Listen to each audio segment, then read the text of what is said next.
What's up, everybody? This your boy Shadow. You're tuned in to Shadow the OG TV, and today we're at SugarHill Records. Man, we're gonna kick it with Mark Kidney. We're gonna walk around a little bit. We're gonna go see him in the session. He's doing a mastering session, and as soon as we get with him, we're gonna do a little interview. So if you ain't heard of SugarHill Records and you from Houston, man, then you don't know what's up. This is one of the oldest, one of the most notorious studios in Houston, and we're gonna kick it with Mark Kidney, the legendary engineer who's done everybody in the business.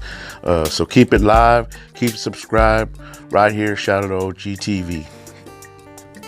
Oh, there he is, Mark Kidney. Shadow. What's up? What's up, brother? Doing good? Yeah. Man, here we go, man. We finally catch up to Mark Kidney doing his craft. If you don't know who Mark Kidney is, I mean, come on, man. This is legendary Grammy award-winning, nominated. How many Grammys you got? Two. I got none. Man, how long I've known you, Mark? Over 20 years. 20 years. I think when the first time, I don't remember if you were around, but when I was doing Aggravated, Yeah. and I think the first song I did was I Am Your Future. Okay. Yeah. Wasn't that the first EP that they put out? That was the first EP they did, but I wasn't. That was with Klondike Cat, right? It was with Klondike Yeah. Cat, and I wasn't part of the group then. You know what I'm saying? Honestly, because me and my brother did Making It Matter Worse. I was telling my followers that, you know, they always think that I was an Aggravated member. Originally, I wasn't. My brother did that song at the old Jam Down studio off of Telephone Road. Yeah. And you were back. What was the console that y'all was using back then? I think it was a piece of crap. I think it was a Mackie. It was a Mackie, right? And then it was hooked up to like one of those. The first time it was so ADATs. That's what it was. And man, back then that was the tech. We was like, "Woo, what's that?" It was new to us. You know what I mean? And you were the one running the board. I came in the most hated, you know, at the time. You know what I'm saying? But the Aggravated been recording there for a while. Yeah. And then we became most hated. We got signed with Jam Down. Right. And then like a few months, maybe several months later, they signed Kiki. And it just Right. Now I remember all that because I was working on all that stuff all at the same time, and then we did Southside. right. Not true. The first song we did was, I think, maybe for Al D's record. Right. Home of the Free. Home of the Free, or it might have been Minded Easy. Oh, that's right. Minded Ease. You're right. Damn, that's way back. And that was the first thing that was when I met Kiki. Right. And then we came in, and we're like, all right, so we did Southside. Okay. And then that's when he did. That was for Dope. That was the first song we did. For Dope. Oh, we wow. had nothing to back it up. And they leaked it to when the Box did the Straight from the Streets Right. on Sundays. Right. They gave it to them, going, hey, maybe we'll get a couple spins, you know. Right. Ended up being, And it took off. yeah, Southside Anthem. But we had nothing to put behind it. Right. It was like you put the cart in front of the horse. So we ended up living in the studio basically for like 3 weeks because we had to get an album done. Yeah. Before he lost all that heat from the single. That's right. Damn. We got it done. But I mean, that was when we were working out South Coast. Right. Oh, okay. Okay. South Coast. Over Frizzwood. Yeah. Enemywood. So we were, straight up, living out there basically. Yeah, I remember that. We did the same thing with Carlos when we did the Third Wish. We put High So High out, thinking we'll just get a few spins or whatever, Right. you know what I mean? And it, Hoping. yeah, hoping. And it flew off the record, off the damn thing. And then Carlos was like, hey, dude, get ready to divorce your wife, man, because you're going to have to live at the dope house. It actually all ended up working out because by the time we finished the record, Master was ready to get pressed up. Yeah. That was when Southside was finally dying down. Right. Because it had been like almost 3 months. Almost 3 months. I Yeah. remember I hated Southside. Man. I hated High So High. There was a part. This is back before we were using tape machines and stuff. Right. And there's a guitar part in it that was out of key. Right. But we had how now you have Antares Auto Tune. Well, back then we had a rack mount Antares. Oh, wow. So I could feed it through there, but it caused a delay. So then I'd have to go on the BRC to control the ADATs I remember that. to like add and subtract milliseconds by ear to put it back On time. so line up on time again. So the mix What was the forever. See? And so by the time it was done, I was like, I don't ever want to hear this song again. That's the And kind of stuff. I still hear that song now. And yeah, no shit. You're still on the radio. That's the kind of shit that Mark Kidney and all the engineers, you know what I'm saying, they have to go through. That's the behind the scenes that nobody ever even knows. You know what I'm saying? The work that you have to go through just to get it a 3-minute song right. So how many hours for a 3-minute song? Right. And you know, because we were in such a hurry, that didn't help things either. No, of course not. When you're rushed, stuff gets messed up, and then you got to do it again, do it again. People don't, man, see, and that's just the life of it. Check it out. We're gonna listen for a minute.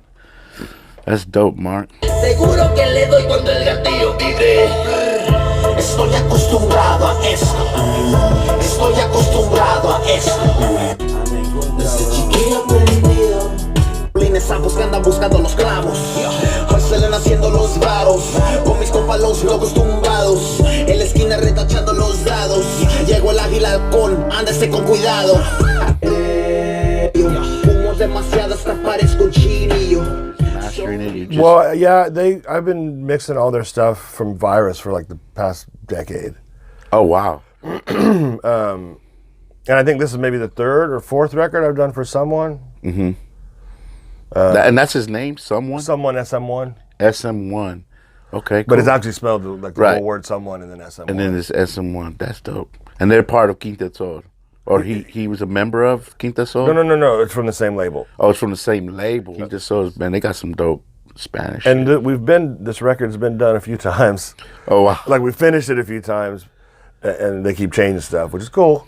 Yeah. That happens also all the time. All the time. So this is the last one that today, they basically they didn't like the way the song was structured. Right. So they restructured it and then sent it back to me.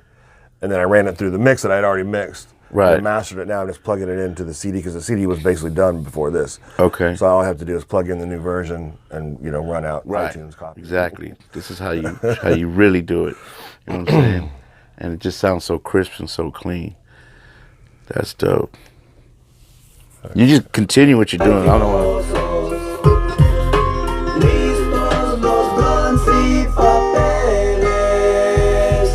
That's dope.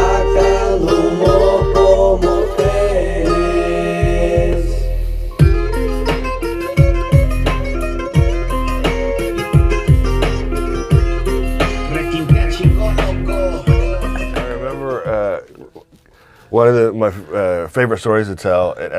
I really want to hook up with Ike Man and Villain too. If you could. Oh yeah, make that happen. We can make that happen. It was when we were out at South Coast. We were finishing the Most Hated record. Right. And it was the last day of mixing or something. And so we were barbecuing chicken out, in the front of the studio. Remember? Right. And we were all drinking champagne. Because we're celebrating. Yeah, we spent a lot of time on that record. Yeah, no shit. And Patrick spent a lot of money. I think that's why he went from the whole group to just 3 guys on the on the no rest for the real. But we were standing outside, and there was like 20 of y'all, or maybe even more. Mm-hmm. And everybody, it's hot. Everybody's got their shirts off, and I'm just sipping on champagne. And Ike Man walks up to me and he's like, "All right, Mark, it's time." Oh shit! I'm like, "What are you talking about, man?" He said, "Well, we gotta click you in, man." Oh fuck! And I'm like, No. You can't. Don't touch me. Don't touch me. I will mess up your record. Never mind. And then the circle kind of closed. I was like, man, they're really gonna do this. And he walked up to me and he just went, "All right, you're good." That's freaking awesome. I wonder if he even remembers that. Oh man, I sure do. I got another story we'll tell later, but about the time the Loco and Grim fought outside the. Hilarious. Actually, at the time, it wasn't funny at all. I was angry. Pissed. I remember that shit. You're like, what the? Because we had the camera in the room. Right. We could see the lobby and we could see the front door. Right. And we were doing a song. You were mixing, and that then see. I'm getting in his way right now. I thought we were tracking. Yeah. Well, we probably were tracking. Because that's what would make me even more mad. Cause yeah. Now I got your loud ass on the record. Right. From the other room. Right. And all we heard was, we heard some thumps. A commotion. A big old commotion. Like, and I looked up at the monitor and Graham's over there giving the business loco. But that made me mad too. I'm like, take it outside. Yeah, what happened was they hit the door because there was a door that was closed. Remember, there was a restroom, there was a door, there was a restroom. Well, the restroom back then, I think, was the vocal booth. We used to have to turn the water off. Yeah, and put a cover over the toilet. Over the toilet because you could hear the plumbing. Right. You know what I'm saying? The water running. We had to make sure. Can you hear the water? Can you hear the water? No, it's good. Okay. All right, we're good. But then, so there was like a little corridor between there and the actual control room, and we heard some commotion and stuff. And next thing we heard was a loud bang on that door that separated the rooms. And we looked. I remember you looked up in the screen. You're like, "What the fuck? Really?" And I was like, "Oh shit!" And I went out there and they had each other in chokeholds. And you were like, "Take that shit outside." That shit was hilarious, man. Man. Those were the fucking days, huh, Mark? Good. Well, we had good times. Oh man, we had so much fun doing that record, man. Yeah, we just man. And I really enjoyed doing because that's almost like a soundtrack. You know what I mean? With all the skits and stuff. And Yeah, and that's how we did our albums. We did it with a lot of soundtrack, like a movie. Dude, do you remember doing did I master Making It Matter Worse? It was something for Grip. Might have been Brown Recluse. It was Brown Recluse. Because we did Making It Matter Worse at this other studio called Nacho Studio in the north side. Okay, well on 2-inch reel. I found those 2-inch reels, by the way. The Brown Recluse, didn't it come out on a major? Yes, Brown Recluse came out with Dope House. Oh, right, through Warner Brothers. Through Warner Brothers. Right, so this is what I remember. You guys came in, and I think I did some of the mixing on that, didn't I? Yes, you did. You did. And that was like a movie. And then, right, like the first half of the record was like one bit, almost like The Wall, right? Exactly. Right, like a concept record. Exactly. So we did it, and then the label came back and said, well, we need Walmart versions. Oh, shit, that's right. And I was like, how? But they didn't want to pony up any more money for the studio time. Right. And I was like, and there's no way, man. In the skits is just F this, F that, and you know what I mean? Like, every other word's got to be taken out. Right. And I think we ended up cutting a couple skits and maybe even a song or two. We probably had to, yeah, because there was a lot of skits. And I remember Grim being livid. And we were in the mastering room, and it was when Text Edit first came out, like for CDs. Right, right. And so we're sitting there, and I was explaining to Grim what it all was, and he's like, "Oh, that's cool." He's like, "So you can just write anything in there, and it'll pop up." I'm like, yeah. He goes, "What if we write F Walmart?" No shit. I didn't know that. In the comments thing, right? So if you have, in my head, I just pictured like a soccer mom and her kid loves the CD, and all of a sudden just F. He didn't say F. He said the actual word. Yeah, of course. Yeah, that's fucking hilarious. And I was like, "Are you sure, man?" Because I think they pressed up like 10,000 units or something. And then it comes across your radio in right, your car. It would be like, Grim, the Brown Recluse, F Walmart. Fuck Walmart. Fucking Grim, man. I love you for that. Yeah, we did have a lot of fun doing a lot of these fucking records. Right. Hey, by the way, it's our birthday next week. We share a birthday. Me, my brother, and Mark, we are born on February. And James Hoover. And James Hoover. That's right, James Hoover. Shout out to big James Hoover. And we're all born on February 28th. But man, Mark, you've been around everybody in the game. You've been around Kiki for sure, right? Herschelwood Hardheads, that whole thing. Were you around? Everything. I did everything at Jamdown. Everything. So you did when Robert was there, when Screw was there. Yeah, no, I have a story about that too. Wow. So we were doing for All Work No Play. Rest in peace, DJ Screw. Yeah, you remember the All Work No Play? Yeah, I remember that. That was actually out on Jamdown. Right.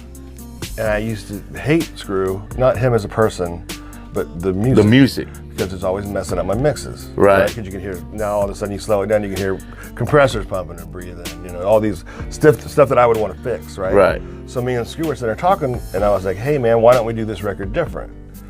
Why don't you slow it down and then let me mix it, instead of me mix it and then you slow it down? I mean, he's still going to add vinyl to it and stuff. Right. So we basically mapped out the whole album. All Work No Play. Right, and wrote down the pitch differences, because we would just pitch it down on the BRC, on the multi-track. Okay. And for this song we need to slow it down this much more, and then speed it up a little bit for this one, and then so we did that live. Wow. And then while I'm doing that live, he's doing scratches on, mixing Whoa. stuff in. And if you listen to it, that record sounds great. I don't. He hated it. Oh He wow! couldn't stand it. Of course. He's like, it sounds too good. It's not. No, it's not it. He wanted the dirty version. Yeah. Yeah. That's crazy. See, that's, you know what I'm saying? Only here on Shadow the OG TV will you find out shit like that. You know what I'm saying? So you did nothing wrong with Patrick. When I met Carlos, it was Warriors.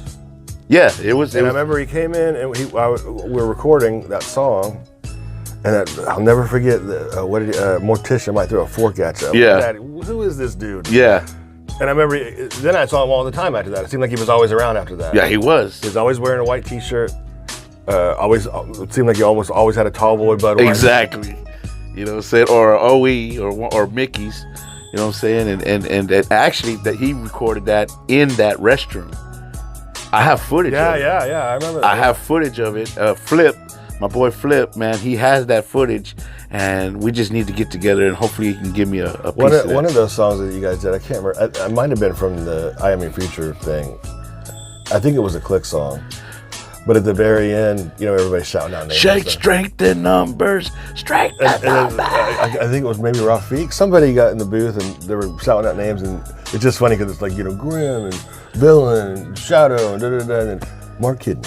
Yeah. No, that was on the aggravated intro. That was the intro of the aggravated. You know what I'm saying?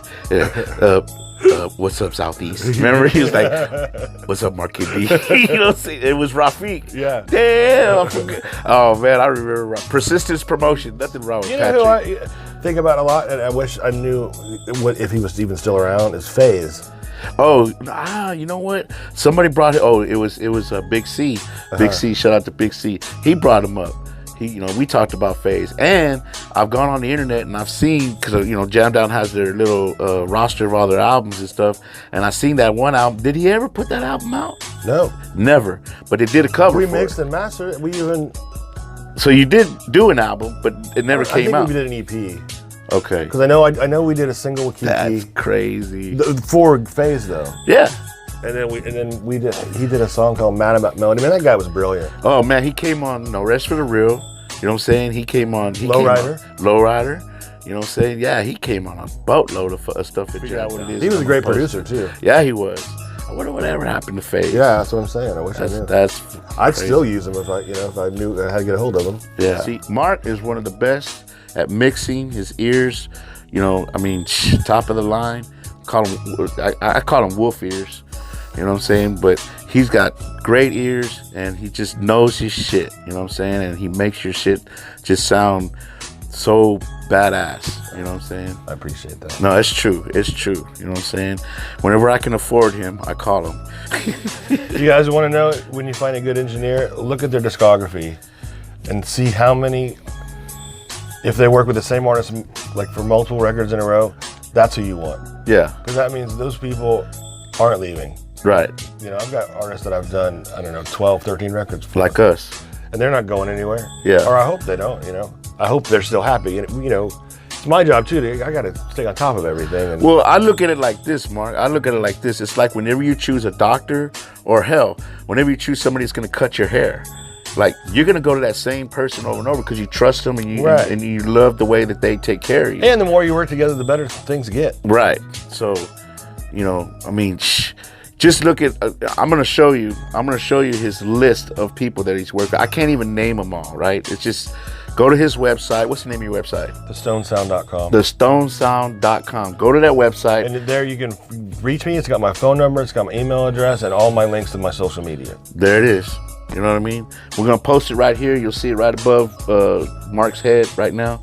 But what you're gonna do is you're gonna go to that website and basically just scroll through all the many albums. And that's that probably he's done. only, And that's not even all of them. No, not even close. Like I said just earlier when we were standing outside, what's his name? You were just talking about him. You just interviewed him recently. Oh, Big C. Yeah. He posted a song that I had completely forgot Yeah. As soon as I heard it, I was like, I know this song. It's how it always is. Right. And then, I remember the specifics of the session even. Right.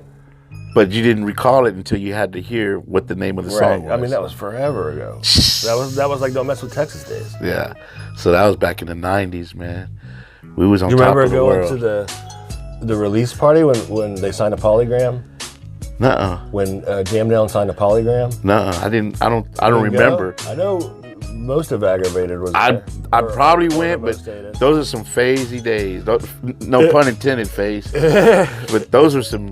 It was just funny because, you know, it was mostly black people. Okay. And then y'all. Yeah.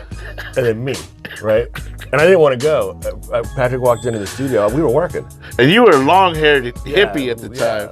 You know what I'm saying? Long hair. Yeah. And Patrick came in and he's like, Marky, here's your passes for the thing tonight. You know, bring a date. And I was, no, you know, I'm not going. He's like, oh, yeah, you're going. You know, here's your passes. Oh, yeah, no, I really don't like these functions, Patrick. I really don't want to go. He's, I'm not asking you, man. He's like, I'll see you at the damn thing and bring a date.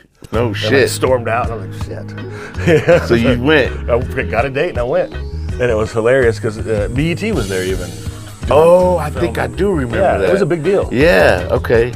Yeah, it was at that off of 59. Yeah. Yeah, right there off 59 in remember the name of Hillcroft. it. Yeah, I do remember that. I do remember And that. so we are all in the VIP section. Yeah. And we're sitting there, and I think it might have been Graham or Ike. So one of you guys had gone to the bar and come back and laughing. And I'm like, what's so funny, man? But, dude, everybody's like, who's that white dude up there? And, like every rapper that walks in the door goes and shakes his hand. I don't know, who was that dude? Yeah. Because I mean, there was a lot of famous people. Yeah, you know? yeah. And we knew everybody. Yeah, you knew it, yeah. But they were like, but he knows everybody. Right. Or they know him. Right. Why do they know him? He's that long-haired hippie, the studio guy. yeah, And that's what I was going to ask you. Okay, so you worked at Uptown, you worked at Jam Down, South Coast, Digital Services with John Moran, I interned at Sound Arts. Sound Arts, James Hoover, you worked with James Hoover. James, Gary Moon. And Gary Moon, John Gary Moran. L. Moon. Oh my God, I remember Gary L. Moon. I love that guy. Where else? I mean, here, SugarHill. SugarHill. Then I had my own spot downtown for Oh, that's 4 right. years. For 4 years. So basically, what I did, like I kept the Stone Sound. That's my company, Right. and I just everything I do is a blanket under that. So if I'm doing something here, I'll say, you know, the Stone Sound at SugarHill, or the Stone Sound at wherever I'm at the Stone Sound at Dope House. So it's always been the Stone Sound It's for the past 5 years. for the past 5 years. Ever since I basically left digital. Okay. Because Digital was on Shibby Rock, but they moved way in the hell out in Tomball. Horrible. Right. And you've worked with everybody. I mean, but I know you did Everybody. Paula Deanda. Yeah. You know what I'm saying, with Baby Bash, right? Frankie J. Yeah. Gosh. Frankie J, man. What a cool dude. I'm dead serious. He's one of the coolest people I've ever worked Oh, with. really? Yeah. Man, no. As a matter of fact, I only did one record with him, and at the time, I think every record he did in English, he was doing one in Spanish too. Yeah. No, Frankie J. But he's just a is down-to-earth, one of the coolest dudes I've ever met. In fact, this And 2 weeks genuine, ago. like genuine as hell. Oh yeah, 2 weeks ago, my brother Bash did a show with Frankie J, and my brother was on stage with him. Oh yeah, I saw a picture. And my brother was like, dude, he has not changed. He is the most down to earth cat. And I was like, I've never really hung out with him as like you guys. You know what I mean? So I don't know him that well, but my brother has always told me that he is one of the most genuine, soft-spoken, you know, kind-hearted, and down-to-earth person he's ever met, man. Peace out to Frankie J. Man, this is what I love. I love all these stories. See, you only get this right here on Shadow the OG TV, you know what I'm saying? Keep it live and keep it subscribed. You know what I mean? It's all day. You know, so I was telling you about Daniel Lee, and Daniel Lee plays acoustic, classic rock, and on one of my episodes, and I asked him, who's your favorite rapper? And he's like, he was so enthusiastic. Oh my God, you know, the K Reno, No, I man. saw So it. you have a story. I remember, and I'm not going to say who the artist was. And I'm not going to say, but he came in and we were doing a click song. And everybody was hearing the beat for the first time at the same time. Okay. So everybody's in there writing like what, eights? Right. And K Reno was there. And of course, he finished first Right. writing. and we knew each other already, and so he got up and he did his thing, and this was at South Coast in Friendswood. Okay. And he, nails it, 2 takes or whatever. And, of course. Comes in, shakes my hand, like, good to see you, Mark, come out. Shakes everybody's hand. See you later. It's in the room. And everybody's been writing, right? So as soon as the door shuts, everybody rips off their pages, crumbles it away, and throws it away and starts rewriting. K. Rito will do that to you. You know what I'm saying? Oh, I love that. The hit list, I think, is the record I did for him. He's done so many. He did a record with Jam Down. Did he? That I don't think. Yeah, because I actually mixed it at digital. I recorded it because he used to live around the corner from me. Correct. I used to pick him up and take him to Jam You Down. told me that. Right. And when we recorded the whole record there. Wow. And then we took it to digital and mixed the whole thing. And then something happened. And I don't think Jam Down put it out, but he eventually put it out. Right. He's an innovator, man. He's gonna make way. That's one thing you're not gonna lose. He's gonna put his albums out. He's gonna put his work out. I'd love to work with him again. I have a question for people that are watching this. Okay. I did this record for Michael Knight. You ever heard of him? I have. And I think this is why my question to the people is, I think I may have done the first hip hop song. Okay. I did a song called Texas Bad Boy for Michael Knight, in late 90s, early 2000s. Okay. And it was very country-ish rap, Yeah. And I never heard anything like that before. And it was the only song he did on the whole record. Wow. But it took off, and he's pretty big now. He does a bunch of stuff. He was in a group with Jelly Roll and some other Jennings guy. I can't remember his first name. I don't remember Jennings. And I know he's got huge street teams and stuff. But I'm curious to know if that was actually the first hip hop song that was ever done. Hey, hit the comments, man. Find that out for me. Let's find out. So what we're doing is we're walking around SugarHill. SugarHill is huge, and I apologize for the lighting, guys. But this is how it is, you know what I'm saying? This is another room. This is just like a little pre-production room. Little pre-production room right here, you know what I'm saying? This is the very back corner of SugarHill. We do vocals over here. You know what I'm saying? We do vocals there. Do vocals in here. That's dope. What kind of mic is that? Oh, that's what I was gonna ask you, Mark. So I was asking you one time, what's a good cheap mic? No, those Marshalls. Marshalls, yeah. They're like $99. $99. It's the green mic. Yeah, the green with the gold grill. With the gold grill. Remember that green mic with the gold grill has a very nice sound. And that mic is what kind of mic is that? As far as condenser mic. There it is. Tape. Look at this. Yeah, you guys, y'all don't know about these 2-inch, 1-inch reels. You know what I'm saying? We're lugging those things down. Oh my God, They're heavy, man. dude! I found the 4 reel-to-reels for the Making It Matter Worse. I got them at the house. 2 inches? 2 inches. Nice. Yes. And I was like, when I found them, I was like, it was a cool feeling. It was like my whole body just the goosebumps. And I was like, oh my God. Okay, so those guys, the ones I was telling you, those 2-inch reels, this is what it goes on.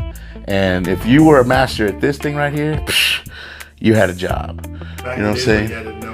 You had to know how to punch, split, and tape, and all that stuff. People just look at this. This stuff is just sitting here. You know what I mean? That's what it means. This place has been 1941. SugarHill Records. Cool. Man, look at this. Look at this. Yeah, see? And this is the instruments that the guys back in the days would use, right? To record their shit. So we were saying Freddie Fender's been here. What's that guy that married his niece? The guy who sang Great Balls of Fire. I forgot his name.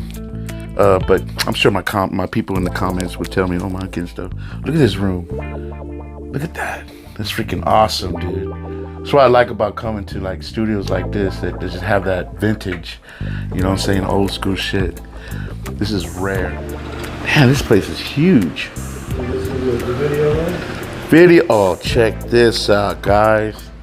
Look at this room. We have to repaint the floor every time it's used. Damn, look at this.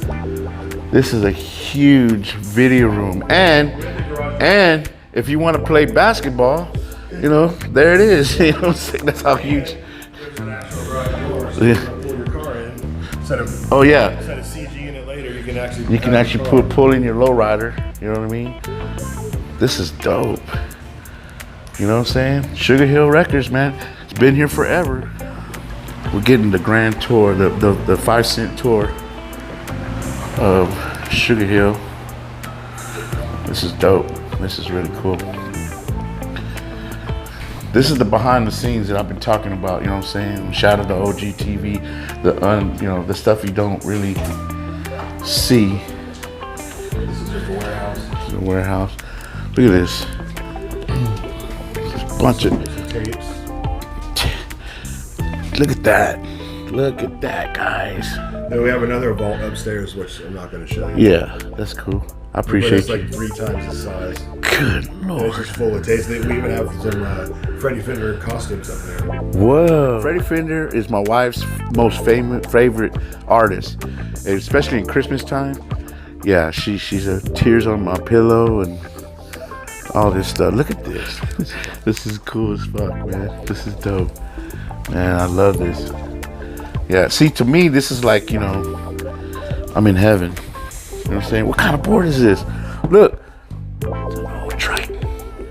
How many rappers have y'all seen that? Mwah. You know what I'm saying? I've made like a couple of beats off that. Man. That kind of We used to feel. use offices. Office area, lobby. You know what I'm saying? And then this is the main lounge. They call it the PlayStation room. You know what I'm saying? Got all the trophies and stuff like that. Bathrooms. Bathrooms. This is the Gold Star room. Gold Star room. Okay, this is the main console room. Oh, this is the main. What is it? Studio A. Well, we call it. We split them up. This is the Gold Star room, and the other room is the SugarHill room. Okay. Now this is the room where we did Telephone Road. Right. Right. This is where we mixed. Mark mentioned. There's a picture on my Instagram where we chilled out and we did the Telephone Road in here, and in this room back over here is the tracking room, and this is where a lot of people come, and it sounds so nice in here. Maybe you can tell that it's my speakers are mono in this room. Which I've already complained about.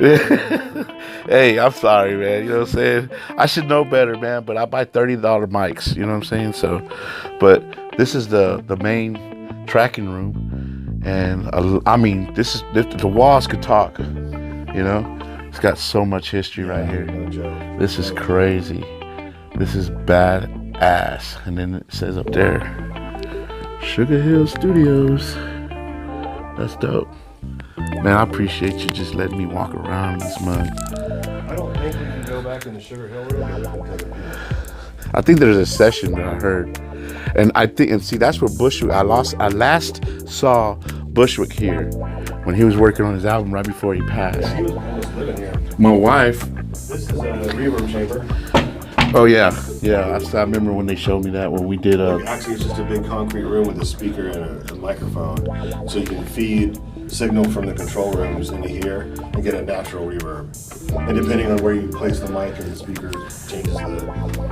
and then there's 2 of them. No, it's one big one. Oh, it's one big one. Okay, so there's 2 doors to that one. Here, like if you knock on it. Oh, that's crazy. That's where you get the real reverb. I was saying, my wife, we met Bushwick right before he passed here. In fact, it was the day before he announced that he had 4-stage cancer. And my wife, she gets mad at me the whole time, Mark, because we didn't take a picture with him. And we were sitting right here, and we were just kicking it with him. This is the kitchen, and we were just sitting right here, and we must have talked for about a good 30 minutes. And we left, and my wife was like, "We need to take a picture with him." And my wife was like, "That's." But she was starstruck. And you know me, I've worked with him. You know, I didn't know to take pictures. You know, I don't take pictures, of everybody. But I should have took a picture with him and my wife. He was the last one from the Ghetto Boys that I hadn't worked with. Okay. But I did that song with Carlos. Right, with him. Psycho Son. Psycho Son, yeah. And it was here. And it was right before he died, so I got all 3 of them in eventually. That's badass. I remember because I like to when I go out to smoke a cigarette, it's me taking a break Right. from everything. Right. So usually I don't like it when clients come and follow me outside because they're gonna want to talk, and Right. I'm trying to get a little bit of peace and quiet. Right. And it's always outside, man. Smoking cigarettes. He was the rowdiest one out of all three of them, man. He's the rowdiest one. And he has a lot to say. He was very educated, dude. So we're gonna sneak. Up these stairs is the tech room. Okay. And this is the SugarHill control room, and then beyond that is the performance space, but they're in session right now, so Yeah. you can't go in there. Yeah, I can hear them doing something. It's a little bit bigger than The Gold Star room. okay. Yeah, that's dope. Yeah, and I've been in that room. There's the green room too. I've been in that room, and it has that dude who we're talking about, Great Balls of Fire. It has the actual piano. Yeah, there's a piano That- in there. There's an organ. There's an actual Rhodes. And God dog it, I'm gonna freak.